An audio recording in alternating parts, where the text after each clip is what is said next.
Welcome back, everybody, to the Tennessee Titans franchise. This will be our final episode in the series, as we wrap up the stories for this team and the players that made this franchise what it was. It's been a great run, and I thank all of you for supporting the series and being a part of it. The last time we saw this team was 2 years after their Super Bowl victory. We were back in the postseason in the wild card round trying to mount a comeback against the Bengals, but this late Ja'Marr Chase touchdown would seal the game, as for a second consecutive season, we were knocked out at home in the wild card round. The AFC is a real gauntlet, and no game is going to be easy in the playoffs. And Derrick Henry retired after this game, meaning there would be some pretty big changes to the offense going forward. The Washington Commanders would go on to win the Super Bowl in this season, defeating the LA Chargers. The Bengals ended up going to the AFC title game where they lost 37-31. There was still a lot to like about the offense, but now without Derrick Henry, how would that change things? Overall, I still thought this was a very strong roster, but each free agency would offer us new challenges. Devian Bynes, for instance, wanted to find a new team, but we used the franchise tag and didn't give him that opportunity. That meant we couldn't use the tag on some other players, but we got Daxton Hill back under contract, and we were set to lose Rashawn Gary. It would have taken the franchise tag to keep him around, but we prioritized Bynes because the offense is the real core of this team. So Bynes ends up making $26.7 million, and here were the deals we handed out. But now the challenge was to find out who the running back after Derrick Henry was going to be. We offered a contract to Daquan Griffin, who's not as exciting as Derrick Henry, but we did get him under contract. He was a veteran who had some mediocre results in some previous years, never topping 4 yards a carry, but that's the best free agency offered us. Rashawn Gary had moved on. We then tried to sign veteran running back Travis Etienne, who was with the Jaguars throughout the series. He ended up getting a larger offer from the Dallas Cowboys. And we lost John Franklin Myers. So with every year, you're seeing the roster change and we're losing players. In the draft in this season, we did not take a running back until the 5th round, instead trying to replenish some of this defense with Trey DeVoe up top, and then a safety and linebacker followed. Outside of the running back position, you like where the offense is. Bynes, Randolph, Sexton, that trio is still together around Brian Nava and the great offensive line. But we didn't really find a replacement for Rashawn Gary, so that's a big player that now this team is missing. We would start the year by splitting the first 2 games and losing to the Houston Texans. It finally seems like the Texans are serious about contending, as they did draft quarterback Kurt Barber, and that has transformed their offense. That makes the AFC South a lot more interesting. We got blown out shortly afterwards to the Las Vegas Raiders, 38-3, one of the worst losses this team has suffered.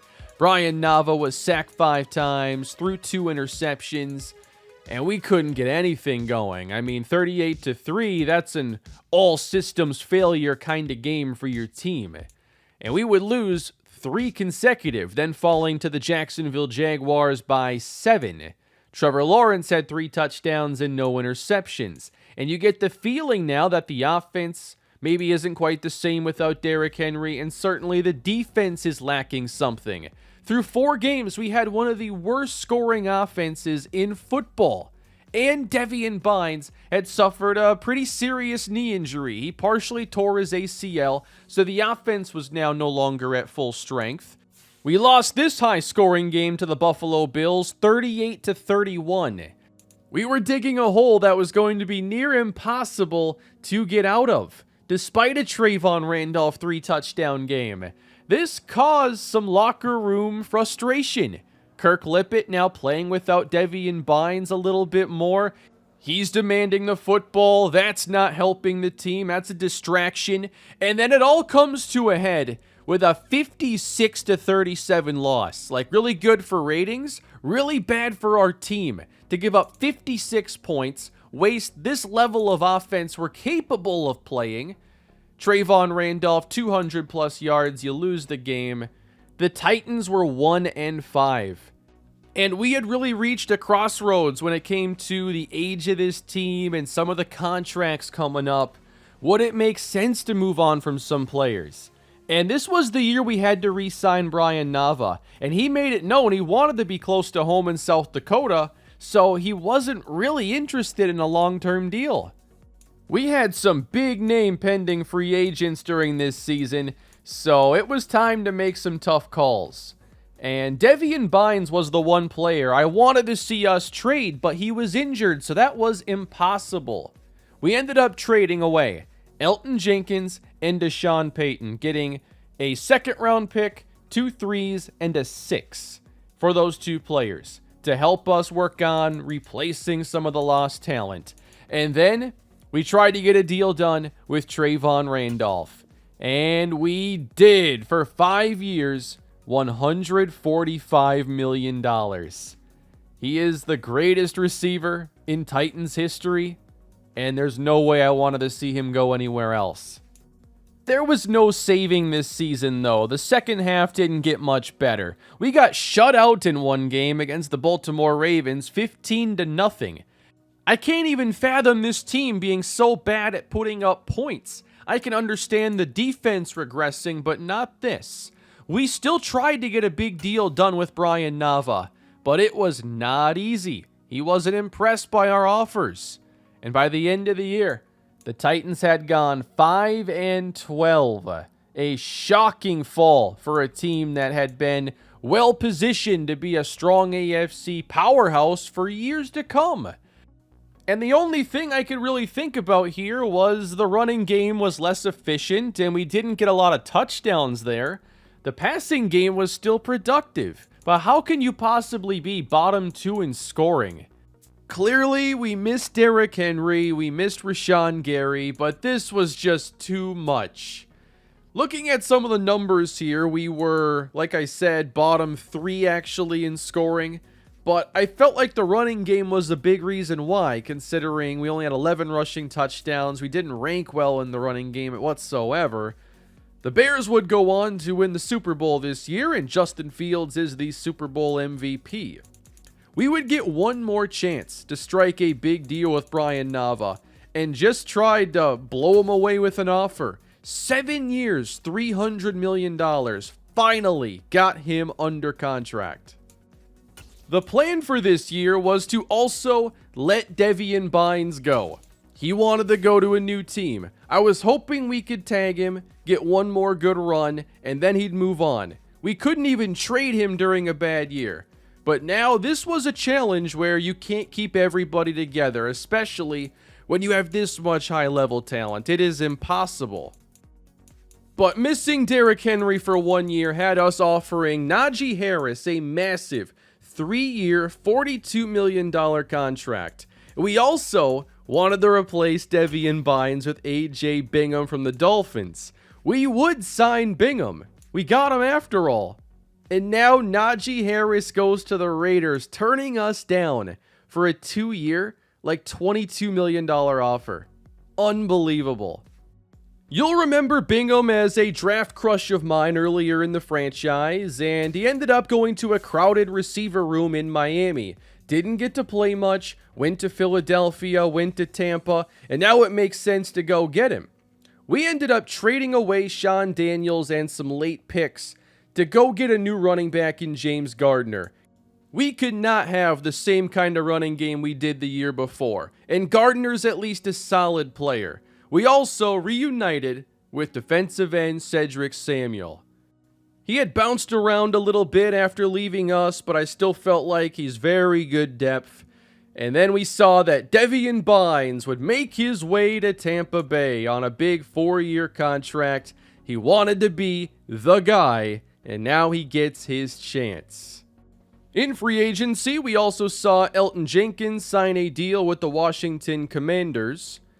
And we move on to the NFL draft, where we actually got a chance to pick really high. And this was where we went to go and find the Rashawn Gary replacement, drafting Chris McLean from Colorado.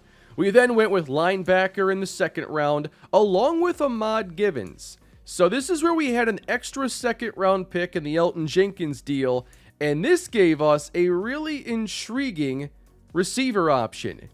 Now, James Gardner would go on to get hurt in preseason, which concerned me with the running game in the early portion of the schedule, but I felt like the offense was once again in really good shape. David Montgomery could play a little bit. We still had the passing game intact. We replaced Bynes, I think, really effectively, and now had a really good prospect taking over for Rashawn Gary. Like, I felt things were looking in a really good spot here.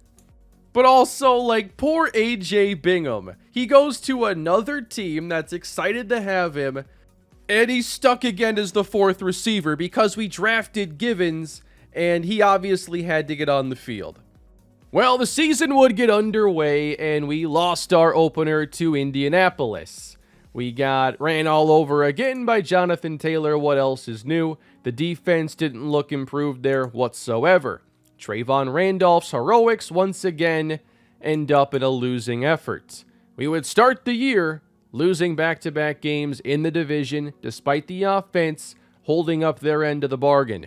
4 touchdowns from Brian Nava, 1 interception. David Montgomery giving you 96 on the ground. Like, this is winning football from the offense, and the defense now was completely falling apart.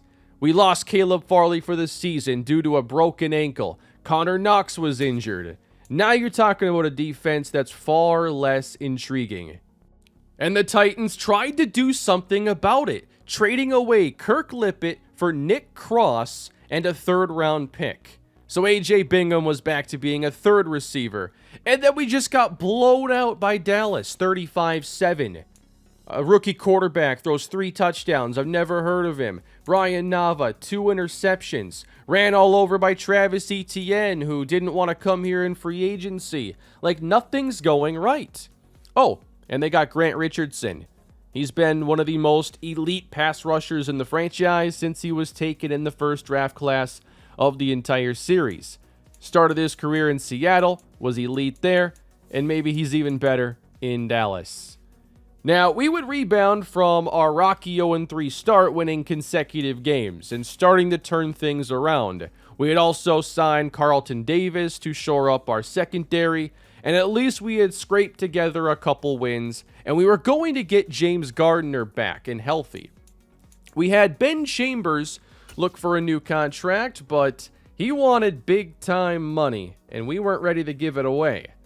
Tennessee then picks up a win against Indianapolis. We get 2 touchdowns from Brian Nava and do a much better job against Jonathan Taylor, holding him to 78 yards, although he did score 3 times. Just when things are starting to look okay again, we lose 3 straight, all on the road. Now the offense was more of the problem. Brian Nava, 11 touchdowns to 9 picks. That's not what you get $300 million for. His lack of production was really concerning, and we would not recover. The Titans would only win 5 games in this season, again being one of the worst teams in football with a mediocre defense and now an offense coming nowhere near their potential. Nava finished with 23 touchdowns and 18 picks. James Gardner didn't have a great efficient season. Randolph still did his thing, but he was the only reason to show up for games. There was a window with this team to keep making playoff runs and Super Bowls, and it was slipping through our fingers with this defense that was far from imposing and an offense that, for whatever reason, just couldn't produce. Meanwhile, you had Devian Bynes enjoying his time down in Tampa Bay as one of the top performers and the 3rd leading receiver in all of football during this season. And the Buccaneers would still not go to the playoffs, but we would end up with a Ravens Super Bowl victory, Lamar Jackson taking home the MVP. The big thing I wanted to cover in this video was the full career of Treyvon Randolph and his progress. 6 years in, he is just shy of 500 catches, has 8,000 yards and 73 touchdowns. During this free agent period, we now had MrHurriicaneLP have his contract come up, but we signed him to a big 3-year extension. And then had to use the franchise tag to keep Ben Chambers from leaving. Didn't want to lose what talent this team did have on defense. And even Tim Cannon wanted out of town. But we no longer had the cap space to be active in free agency. We gave out some offers, a lot of them didn't work. We watched Caleb Farley go to San Francisco. We ended up signing Andrew Booth, J.J. Brown, and Harrison Butker. Not the biggest signings. We did get Corin Gillespie after earlier in the series. He had some monster games against us as a member of the Texans. We had to find a new backup quarterback, and so we reunited with Malik Willis, now in his 30s. In the draft, we again took a first-round edge rusher because the pass rusher we took the previous year didn't work out, and he got reverted to normal development. So again, picking towards the top of the draft, we tried to get another big-time pass rusher. To start the season, it's more of the same, 32-13. Nava opens the year with 3 interceptions, wasn't productive. You begin to wonder why he signed that contract. He didn't want to come back that badly. He wanted to be closer to home in South Dakota. He wasn't having those big games anymore. The talent around him isn't quite as good as it once was.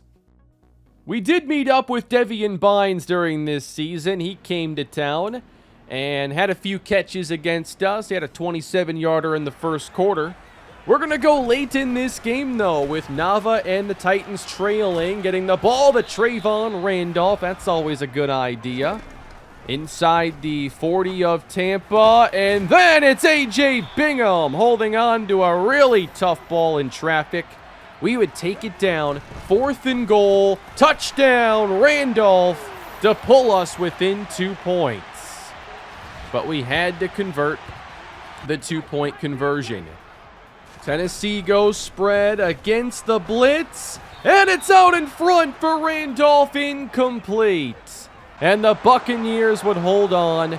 Devian Bynes would get a win against his old team, and we would drop another one.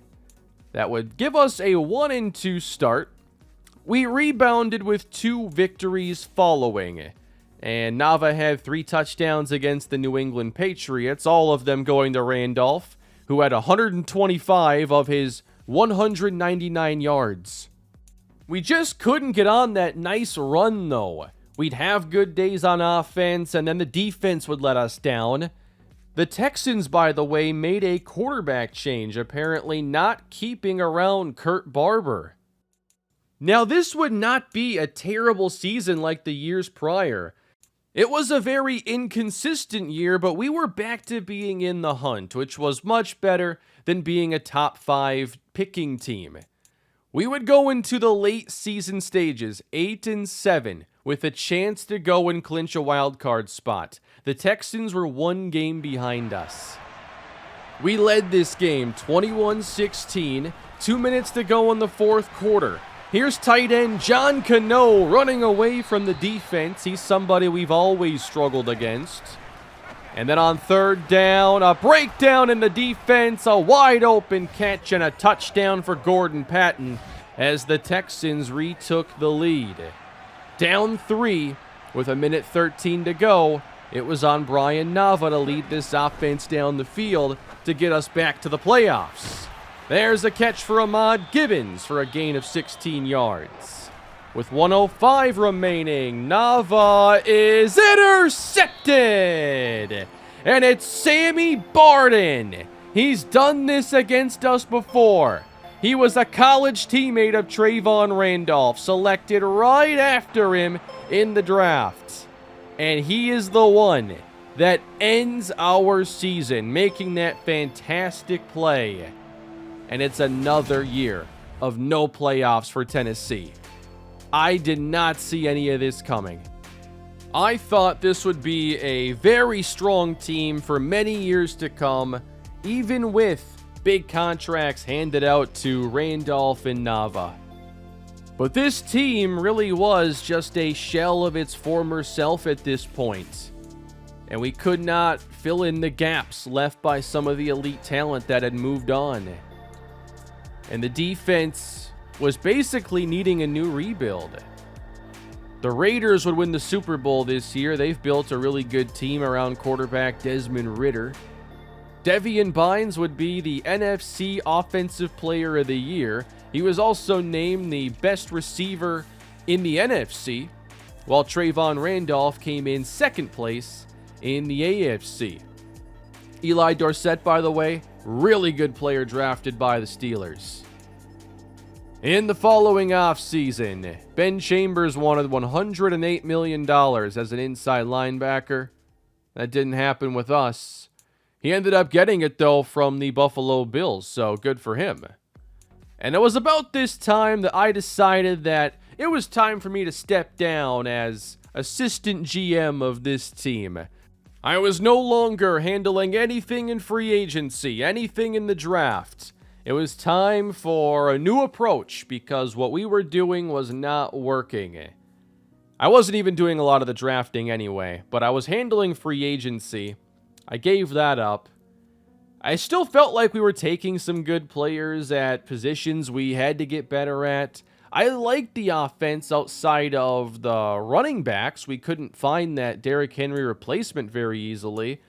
Oh, but we had taken a quarterback in the second round the year before who just had straight up X-Factor development, and he's just stuck being a backup behind Brian Nava. So what a find there in Josh Sullivan.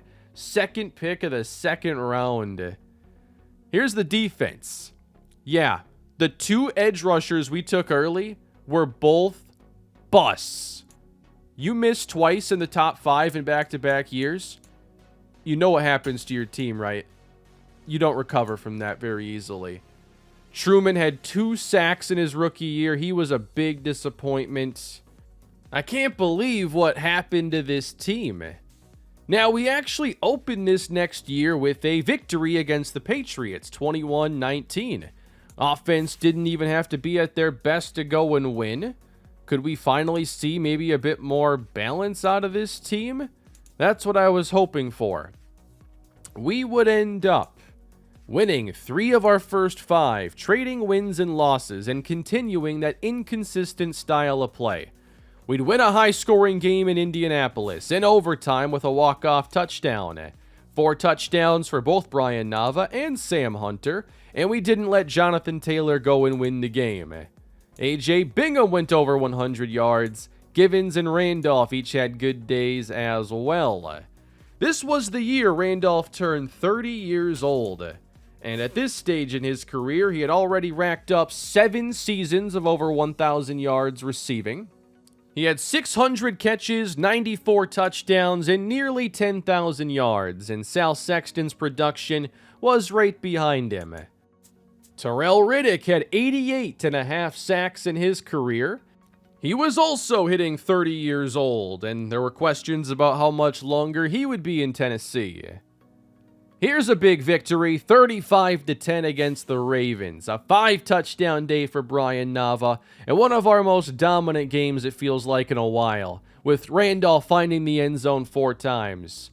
We were 5-2 and back in the hunt for the top spot in this division, and Nava was playing much better than he had in the previous 2 years.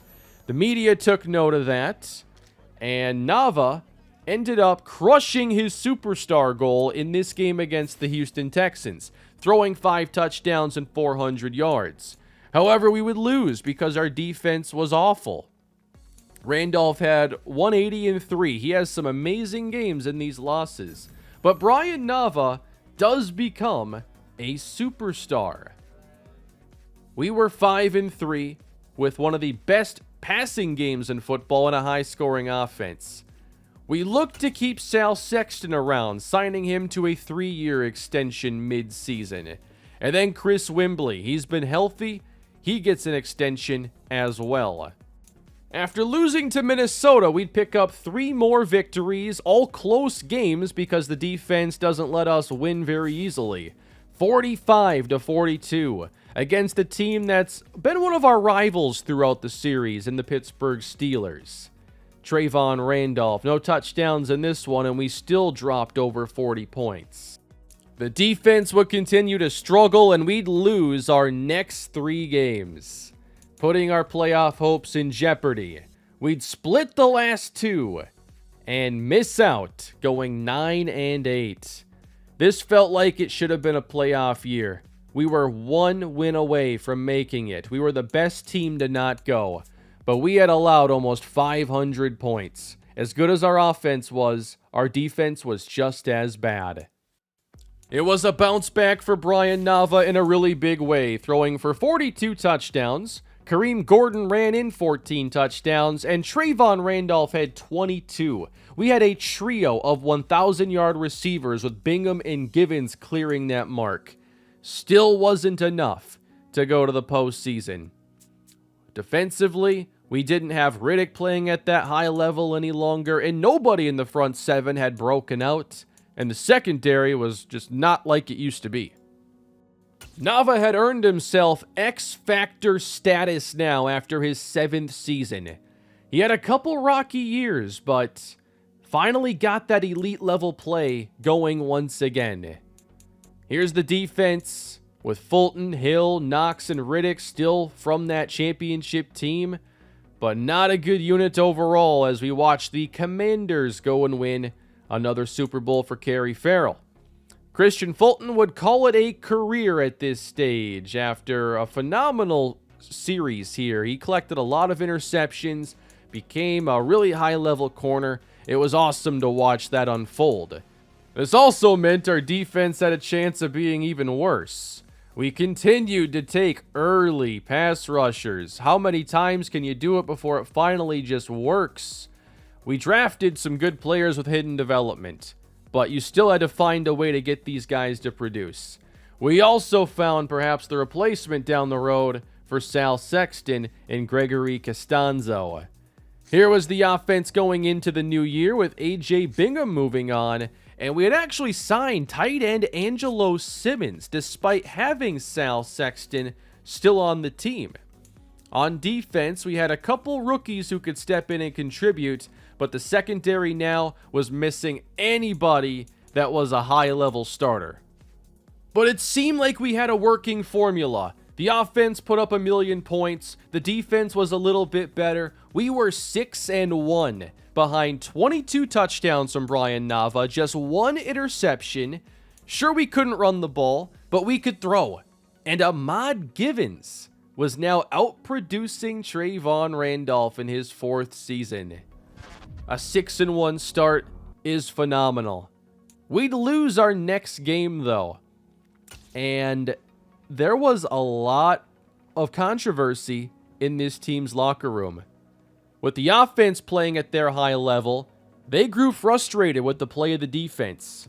And the more and more this trend showed up, the deeper the rift in the team's locker room got.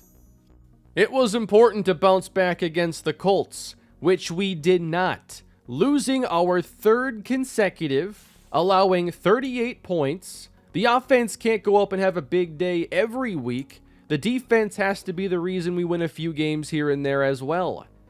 And that clearly was not happening. We had not replenished the talent. We couldn't find the free agents. And this team was now fractured.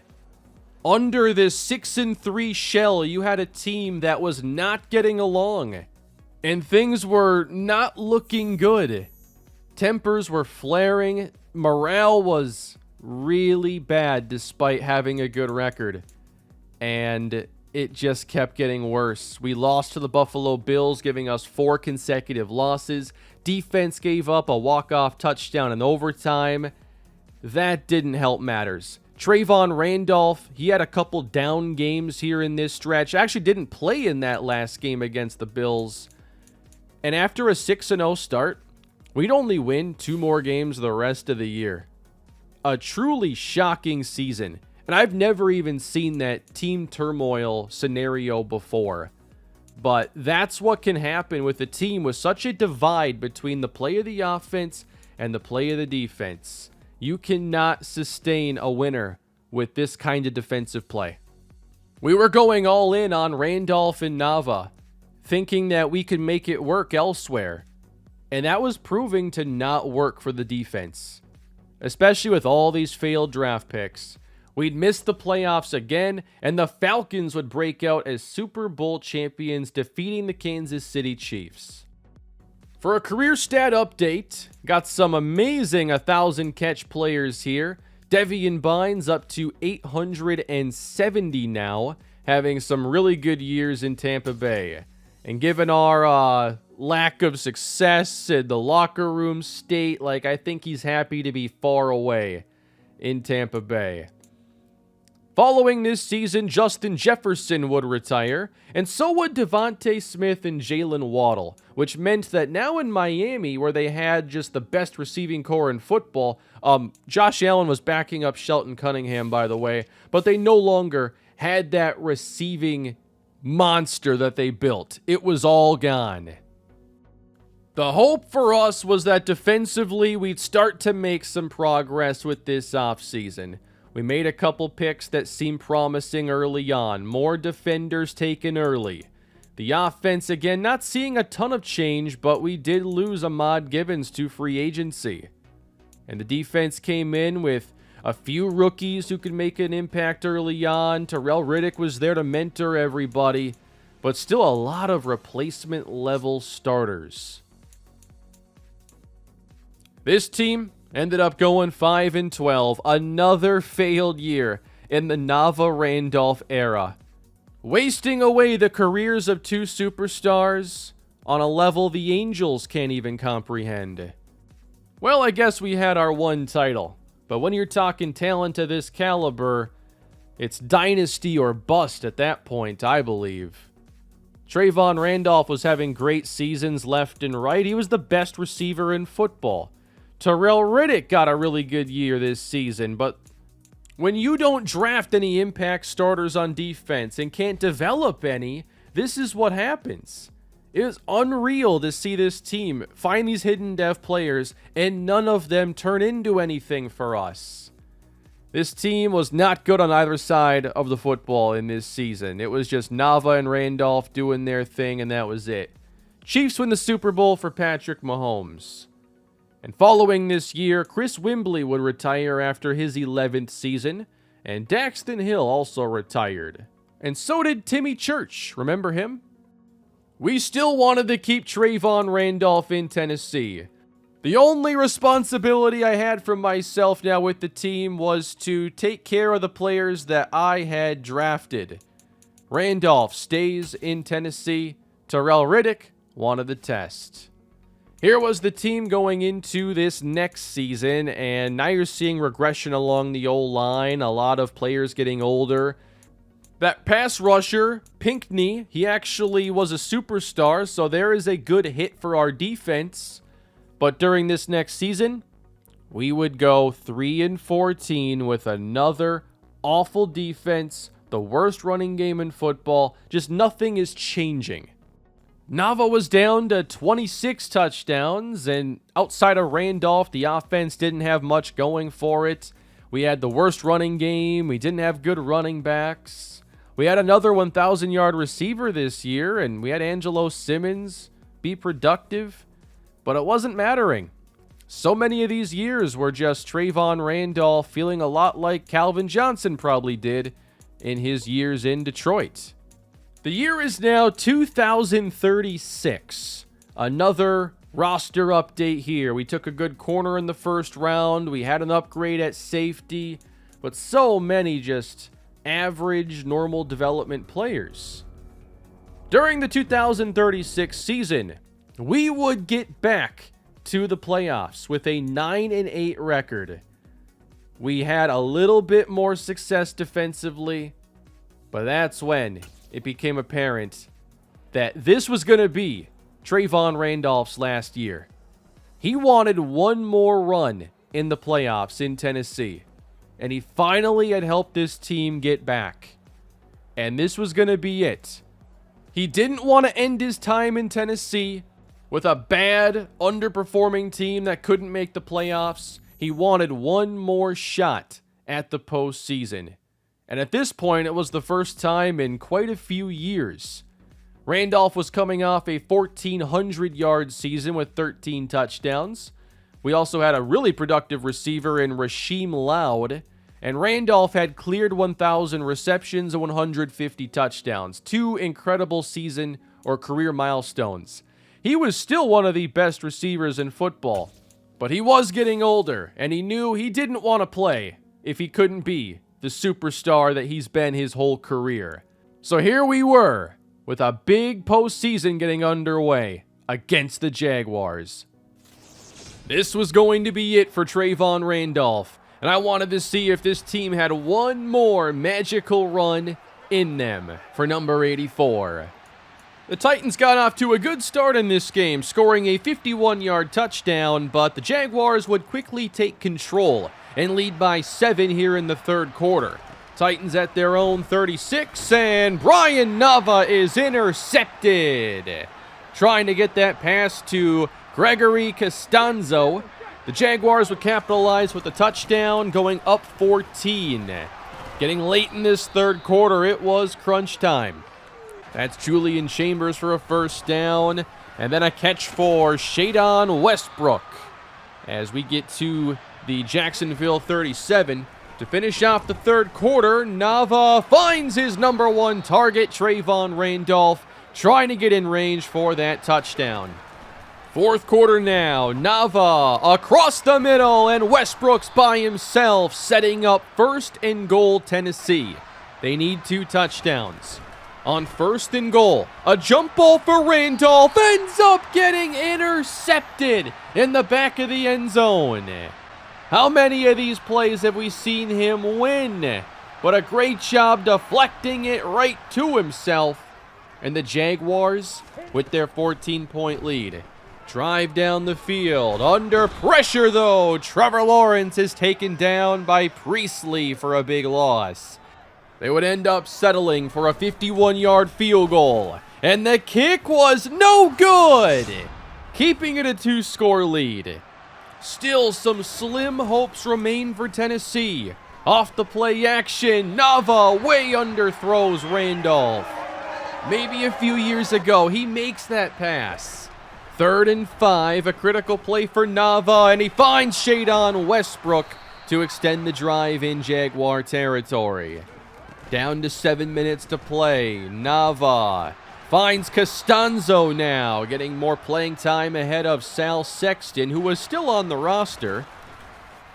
First down from the 27. Nava fires again for Costanzo, taking them inside the 15. But they had to get their points, and another jump ball for Randolph, and this time he comes down with it. Could it be his last NFL touchdown? Randolph makes it a 1-score game. The defense needing to come through against Trevor Lawrence. This pass is off the mark and incomplete.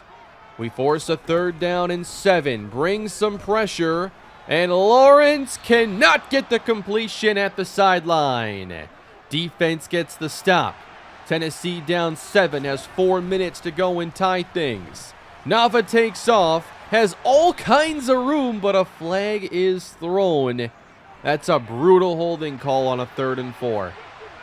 We go to 3rd down and 14. A downfield shot caught by Randolph, outruns the corner, shakes the safety, hits the gas, and he's gone! Without a doubt, one of the most spectacular plays I've ever seen a receiver make. He outruns the corner, makes a nice catch, doesn't let him catch him from behind, and then he puts a move on the safety, but is able to re-accelerate and outrun everybody. That's just not a play anybody else makes but Treyvon Randolph. We're all tied here in the 4th quarter. Lawrence throwing into danger and should have been intercepted. Momentum on Tennessee's side. They force another stop, trying to get in range for a game winner. Nava completes to Costanzo, and they get to the Jaguar 45. Closing in on field goal range. Nava completes now to Rasheem Loud, and he gets them around the 30, just where they need to be. It all comes down to a 43-yard field goal as time expires. And the kick is wide right, no good. And this game goes to overtime. This is the third possession of OT. Next score wins. Nice throw delivered by Trevor Lawrence. They get out to their own 32. Lawrence keeps it on a read option and has all kinds of room, juking out a defender and getting into Tennessee territory. Now the Jags are closing in on field goal range. Blitzing Lawrence, looking for a play from the defense, but we just couldn't make it happen. On 3rd and 3. Big hit on the running back, and that does force 4th down. The Jaguars have a game-winning attempt. 47-yard try. The kick off the upright and no good. The game continues on another miss. 3:33 to go in the first overtime period. Tennessee facing 3rd and 6. Rolling out. Nava finds Randolph into field goal range. But at this point, who trusts a kicker to win this game?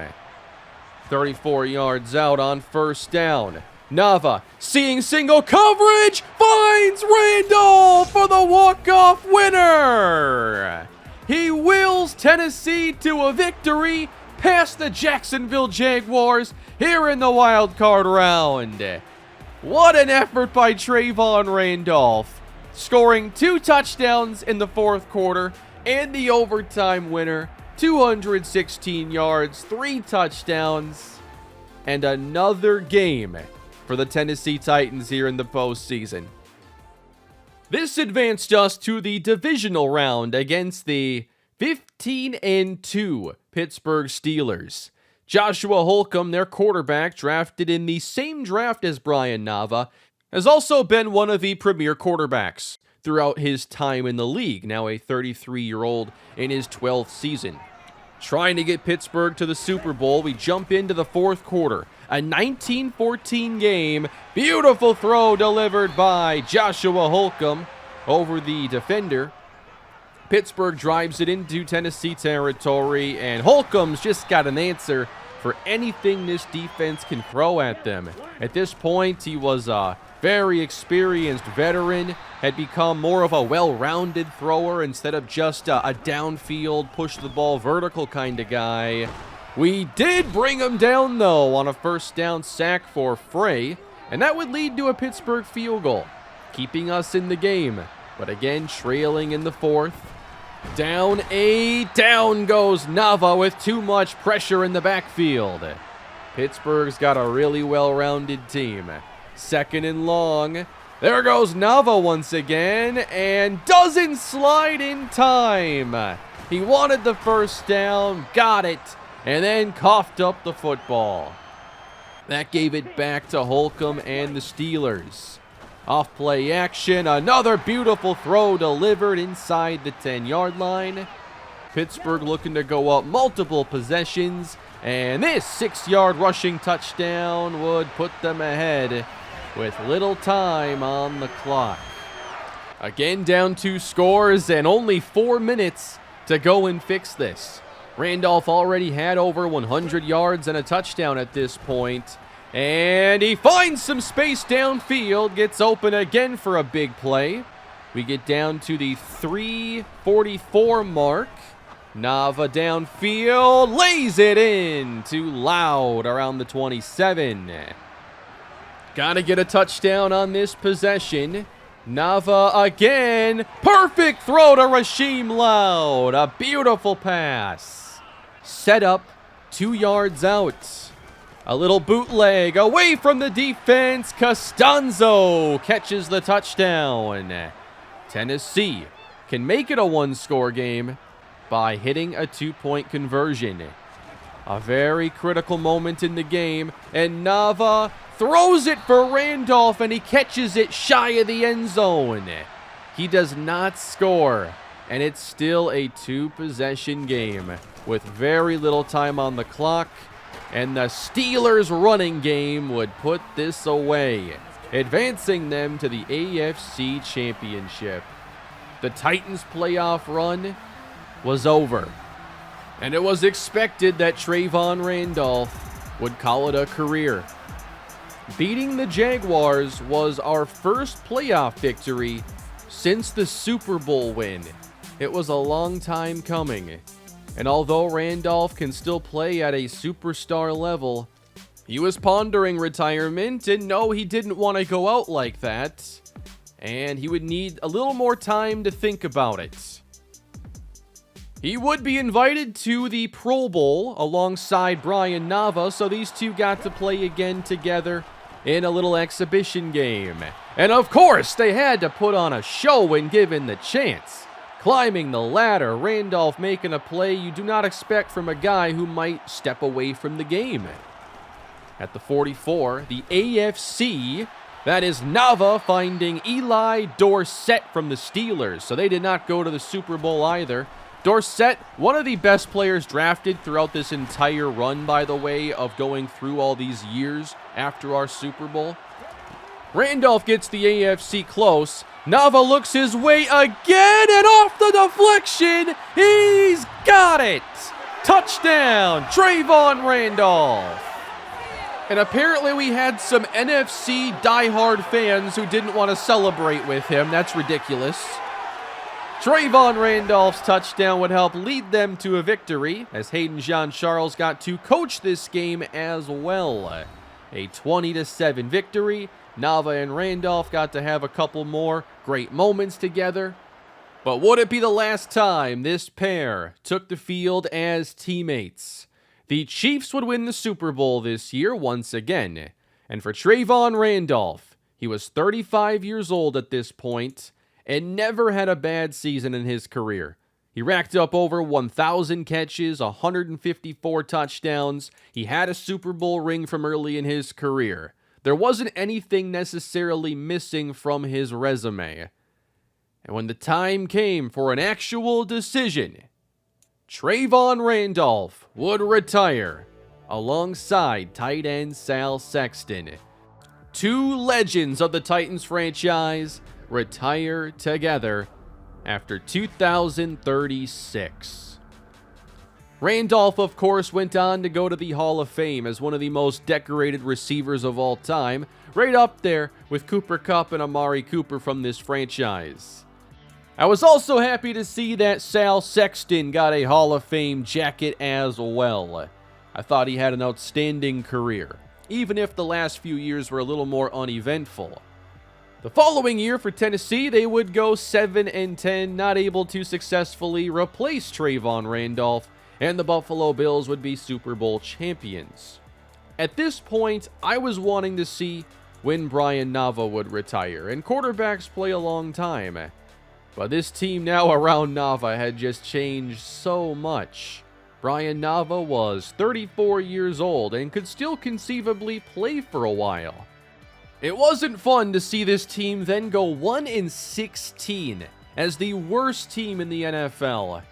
And that wasn't even the biggest surprise, maybe, of the entire season.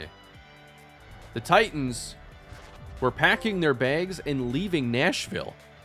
I no longer had control of anything at this point. This just happened on its own. They moved to San Antonio and rebranded as the Dreadnoughts and would start a brand new era. And in doing so, I felt it best for Brian Nava to find a new team.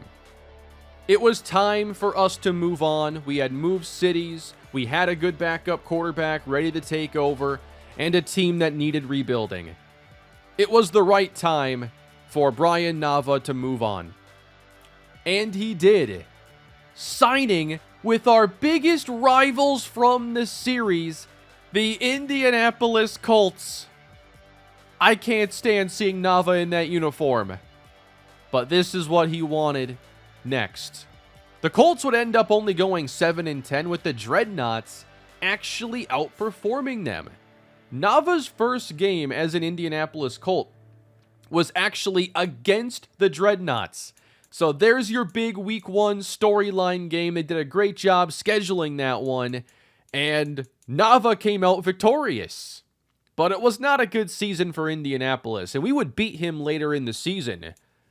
Now, he would only stay in Indianapolis for 1 year. He did not retire, but then got his ultimate wish. His number 1 motivation was what? Playing close to home. And the Minnesota Vikings gave him that opportunity. Nava finally had what he wanted all along, and he helped lead the Minnesota Vikings to an NFC North title and into the postseason. We had also made the playoffs, but it was Nava taking the Vikings to the Super Bowl. In the NFC Championship, he delivered 4 touchdowns and 380 yards, and he really enjoyed his new number 1 receiver in Kevin Pierce. Nava always liked having one of the best receivers by his side. He had that once again in Minnesota. And in the Super Bowl, Brian Nava would win Super Bowl MVP, getting the Minnesota Vikings their first title. And given Nava is from South Dakota, it is a pretty fair estimation that the Vikings would have been his favorite team growing up. So what a storybook chapter for Brian Nava's career. You can't go back home, there is no team in South Dakota, but Minnesota's the next best thing. It's a short drive away. And the Vikings go and win the Super Bowl at last with Brian Nava. And he still did not retire, although that would have been the right time. In the following season, the Dreadnoughts would return to the Super Bowl. They had been fully rebuilt, and I had absolutely nothing to do with it. Everything was set here to automatic, and they had put everything back together. And in some ways, this team emulated our championship team of the past. They had a dominant running back. They had 2 of the best corners in the NFL, a loaded front 4, a really good inside linebacker. Maybe no Treyvon Randolph on this team, but they had actually rebuilt this team in just a couple years and won the Super Bowl. So Hayden Jean-Charles is now a 2-time Super Bowl champion as a coach. After this year, we still see that Brian Nava has not retired. He still wanted to play. And now it wouldn't be in Minnesota anymore. He would not retire, instead going to Jacksonville, another one of our rivals. He had 3 really good years in Minnesota, throwing for over 30 touchdowns in every year. The Dreadnoughts would go on to be 13-4 the following season, winning the division, having a really good all-around team, but did not return to the Super Bowl. Here were the career marks for Nava at this point. And going into the following year's preseason, he was still not retired, but this time not signed anywhere. At 40 years old, Brian Nava was brought back to the organization that drafted him, although now they were no longer the Titans, they were the Dreadnoughts. And he would finish his career as the Dreadnoughts' backup quarterback. And that is when he decided to call it a career. After 20 years in the NFL and 2 Super Bowl titles, he had finally seen and done it all. He wasn't a starter in his last year, he was basically an extra coach with a uniform. But that is the final chapter of Brian Nava's storied career. He would, of course, be a Hall of Fame quarterback, and that second Super Bowl ring really just cemented things. It's really cool to see who else has made the Hall of Fame throughout the course of this franchise, and there were so many players on our team and across the league that we grew to really know. And here is a full look at the Hall of Fame at this stage. You got Derrick Henry making it. So from our team, we drafted a fair amount of Hall of Famers. Treyvon Randolph, Devian Bynes was a Hall of Famer. So at one point, I mean, this team had a Hall of Fame quarterback, 2 receivers, and a tight end with a running back as well. 5 Hall of Famers in that offense that would go on to win that Super Bowl. And one thing here that's a little unfair, actually, is that There isn't really a great way for offensive linemen to gain legacy, so the only ones that go to the Hall of Fame are like Trent Williams and the players who are from the initial roster who are given high legacy scores. But we also had a couple players on defense I want to shout out. We, of course, have the pass rusher Terrell Riddick, one of our first draft picks here in this series. He had over 100 sacks, had a great career. And then at linebacker, Ben Chambers. He was like one of the last players that I actually physically chose in the draft. And then inside linebacker Connor Knox. He is also a Hall of Famer. And now that I've gone through this entire process, I really like this for a way to end a series.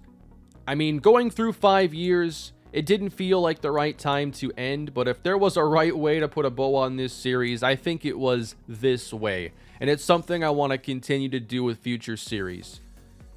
Now, the record books got rewritten in many categories here throughout this franchise, so I'll take you through that. Brian Nava puts his name up there a few times in the top 10. Jonathan Taylor shattered Emmitt Smith's rushing record. Like, beating that record itself is extremely impressive. He shattered it. Breece Hall also topped Emmitt Smith. There's just no catching Jerry Rice, though. Like, he played forever.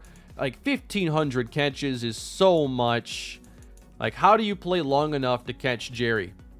If Randolph can't do it, nobody can. Kyle Pitts almost passed him in receptions, though, as a tight end. And there are a lot of tight ends towards the top in those categories. Like, Tony Gonzalez and Jason Witten put up some amazing career marks.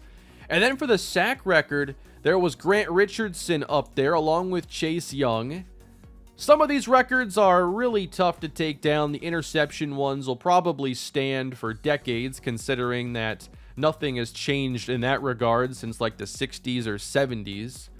But it's still a lot of fun to see what happens throughout the course of a franchise like this. I really enjoy making these kinds of series, and honestly, the toughest thing is usually figuring out how you end one sufficiently. And I think I finally have the answer. This is kind of the best thing I think I can do. 3 videos to wrap it up, going through a year in the first 2, and now the long-term sim, basically, but not just hitting simulate and moving on. We're leaving the San Antonio Dreadnoughts and the Tennessee Titans, and they had been rebuilt twice in this series, it looks like. I can't believe they did it the second time, though. Like, this is an impressive roster they put together. Hayden John Charles, under 500 as a head coach. 190 victories, 201 losses, 2 Super Bowl titles. That is going to be the career for Hayden John Charles. His time as a head coach in the NFL has come to an end. And I thank you all for being a part of this journey with the Tennessee Titans, and I guess the San Antonio Dreadnoughts. And we'll see what future journeys await us. Thank you all for being a part of this series. We'll see what is next here on the channel. Thank you again. Please leave a like, subscribe for whatever's next, and I'll see you next time. Have a great day.